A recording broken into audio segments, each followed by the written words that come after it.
Okay, good morning. Here we are trying to navigate this e-learning. Bear with me as I'm trying to learn how to record slides. I haven't done this probably since freshman year of college. So here we are. All right, so today we're learning about problems in prenatal development and birth defects.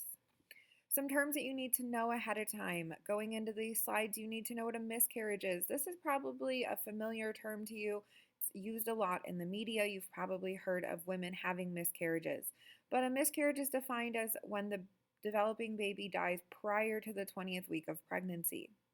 If this happens after the 20th week of pregnancy, we call this a stillbirth. The biggest difference between the two is that a miscarriage, we usually go in and perform what they call a DNC to remove the cells from the woman's body, from her uterus. Whereas with a stillbirth, most of the time, a woman has to be taken to the hospital to actually deliver that baby, regardless of it no longer being alive. Then another term you need to know is a birth defect. This is a serious problem that threatens a baby's health and it is present at birth, but as we get further into these slides, you will see it doesn't necessarily always present itself right at birth. So losing a baby, miscarriage, as I was saying, this is fairly common. 15% of every recognized pregnancy ends in a miscarriage. The cause of miscarriages are usually unknown. Stillbirth occurs in about 1% of pregnancies, so we can see this is fairly rare. Most common causes with a stillbirth are problems with the placenta, abnormal chromosomes, poor growth, and infections.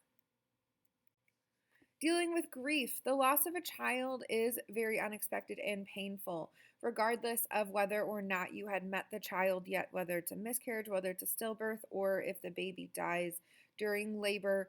This is still going to be very, very painful for anyone going through it. Parents that lose a child often go through stages of grief similar to those that experience the loss of a child that was already born. They may feel alone, they may blame themselves, but in most cases, the death is completely out of the parent's control.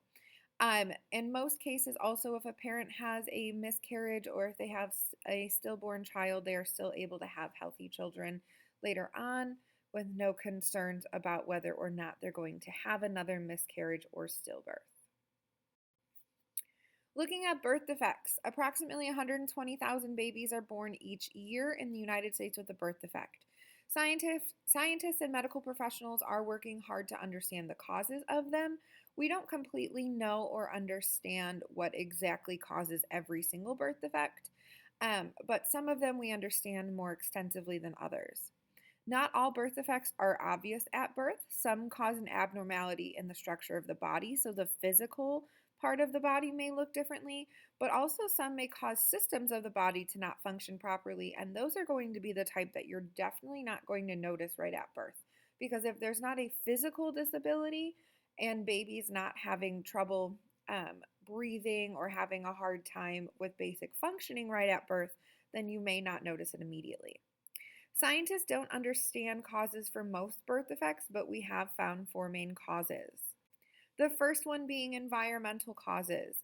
Examples of this is mom's nutritional balance of her diet. We've been talking about how important mom's diet is all semester, talking about how mom needs to make sure she's eating healthy during pregnancy, taking care of that unborn baby. Any diseases or infections mom has during pregnancy. So that's why it's really important for mom to stay away from people who are ill, making sure that she's keeping herself and her unborn child safe. Also, harmful substances that mom consumes, such as alcohol, over the counter medications, tobacco, and illegal drugs. Also, medicines that may benefit mom but hurt the baby. We've talked about how mom cannot take medication during her pregnancy unless it's approved by her doctor. A lot of them are very, very harmful to her unborn child, so making sure that she stays away from those things because that can cause harm to baby. Air pollution, obviously, that is of a concern for everyone, but even more so for an unborn child. So, making sure mom stays away from highly polluted areas. Exposure to x rays and high levels of radiation, making sure that when mom goes to the doctor, if she needs an x ray done and they ask her that question, are you or could you be pregnant?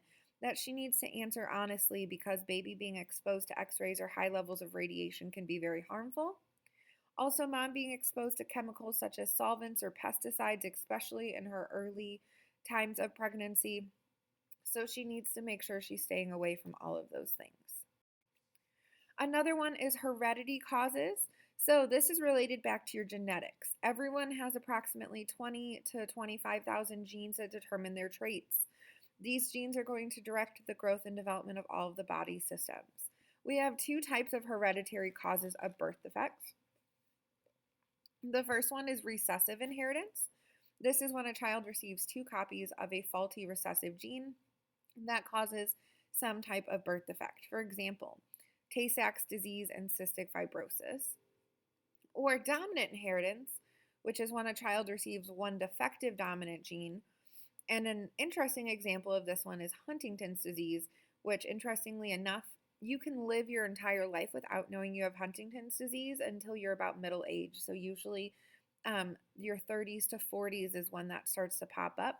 So people live really normal lives for the first 30 to 40 years of their life before they realize they have this birth defect.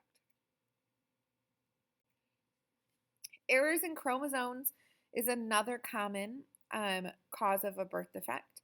So several types of birth defects are caused by the problems in the number or in the structure of the chromosomes. An error can occur when an egg or a sperm cell is developing. It can also cause a baby to have too many or too few chromosomes. Also, baby may have broken or rearranged chromosomes. An example of a birth defect that comes from an error in a chromosome is Down syndrome. Children with Down syndrome have an extra copy of chromosome 21, so they just have too many of a chromosome is the error there. The interaction of heredity and environment. Some birth defects are caused by a combination of both heredity and environment. So an example situation of how this works. A child can inherit a tendency that may later lead to them having a heart defect. So, for instance, mom may be using drugs or getting a virus during her pregnancy that will affect baby. If mom didn't inherit the gene, give the gene to the baby, and baby didn't get exposed to the drug or virus, then it wouldn't have had the heart defect. Examples in real life of this are cleft lip, cleft palate, and spina bifida. Overall, to prevent and diagnose our birth defects, it's important that mom quit smoking and drinking immediately if there's even a possibility of her being pregnant. Smoking is linked to low birth weight, and drinking is linked to fetal alcohol syndrome. Mom should visit the doctor for prenatal care. Mom should avoid all alcohol, drugs, and tobacco her entire pregnancy. She should only ever take medications that are approved by her doctor. She should seek genetic counseling and prenatal testing. So genetic counseling is something that a family doctor can do, but most of the time they actually will send you to a genetic counselor to get genetic counseling done. What the genetic counselor is going to look at is your family history, both from mom's side and dad's side, medical history from both parents' side, diseases that have occurred on both parents' side, all the causes of death within the family from both parents' sides. They're going to do a physical exam of both mom and dad, take blood samples from both mom and dad, and also body tissue samples from both mom and dad. Now, the thing to understand is that most of the time, this is not going to be covered by insurance. Most insurance companies are going to say this is elective, so something that's not necessarily required to be done, so they often will not pay for that. So a lot of parents may not actually get genetic counseling done because of how costly it is. Okay, and something new now that we are e-learning, you are going to be turning in your notes every week. So please make sure that you submit your notes on Canvas now that you have filled in that doc that I created for you. So what you're going to do this is you are going to go into assignments. Under assignments, you're going to find an assignment that says Week 1 Notes, Problems in Prenatal Development / Birth Defects. And you are just going to upload your note packet there. So basically you're just going to save the copy of your notes that you took at home. Then you are going to upload those into Canvas so that way you get points for today. To get points for tomorrow, today's assignment, what you're going to do is you are going to e-learn by doing some birth defects research. So this should not take you very long. It's only about 10 questions, but you are going to research a birth defect. So You're going to pick one from the list. There are 17 to pick from. You're going to pick one of those. You are going to do some research using the recommended websites that I have given you, or a website that is devoted solely to that birth defect. You are then going to make sure you cite your sources. That is your last question. For this worksheet, I'm okay with you just copying and pasting the link. But for Friday's assignment, you are going to need to actually cite that source. So if you want to get ahead by actually citing your source, I'm okay with that. So again, you are going to go into modules on Canvas, go under e-learning, go to week 1, choose birth defects research worksheet, and start to fill in that worksheet.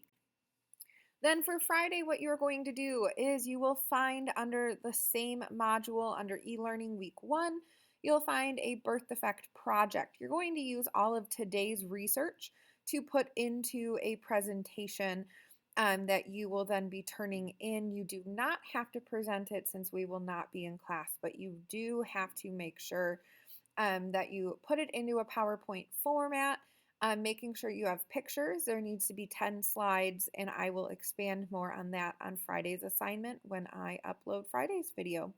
So hopefully this is helpful to you looking at what you need to do for the week. Again, make sure you turn in your notes today. Make sure that by Friday you turn in the birth defect research worksheet, and then you will not have to turn in the actual project, the presentation, until Monday.